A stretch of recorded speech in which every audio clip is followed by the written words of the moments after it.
جو لوگ والدین کے نافرمان ہوں وہ ہوا میں اڑیں، چرخ میں جھولیں، کروڑوں اربوں میں کھیلیں، کبھی بھی دل کا سکون اور باطن کا قرار حاصل نہیں کر سکتے۔ ان کی زندگی سعادت کے نور سے محروم ہوتی ہے۔ اور یہ نہیں ہے کہ ماں باپ کوئی بہت صالح، نیک، پاکیزہ صفت ہوں۔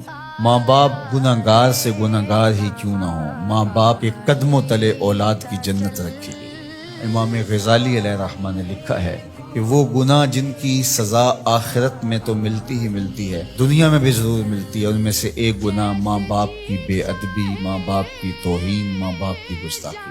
مذہب کی کتابوں میں تو تاکید کی ہی گئی ہے والدین کی تکریم بجا لانے کی اور ان کی عزت افزائی سے دنیا اور آخرت کی سعادتیں سمیٹنے کی، لیکن جو ماہرین ہیں، جو دانشور ہیں، جو خوشگوار زندگی کے رہنما اصول بتاتے ہیں، ان سب نے بھی یہ کہا ہے کہ ماں باپ کو راضی رکھو گے تمہاری زندگی خوش خرم اور خوشحال رہے گی۔ تو ماں باپ کی رضا میں اللہ کی رضا، ہمارا تو دین ہے۔ مغرب تو سال میں ایک دن مناتے ہیں نا، یہ فادر ڈے اور یہ مدر ڈے ہے، ہمارا دن تو شروع ہی ماں کے قدموں سے ہوتا ہے۔ ہم تو رات جب باپ کی ٹانگیں دبا کے سوئے نا تو ہمیں خود چین کی نیند نہیں آتی، قرار کی نیند نہیں آتی۔ تو یہ سعادت ہوتی ہے کہ ماں باپ کی خدمت کی جائے، اور اگر کوئی ماں باپ کا بے ادب ہے تو وہ کبھی بھی سکون قلب نہیں پا سکتا، اور کبھی بھی اس کے مال میں برکت نہیں ہو سکتی، اس کی خوشگوار زندگی ممکن ہی نہیں۔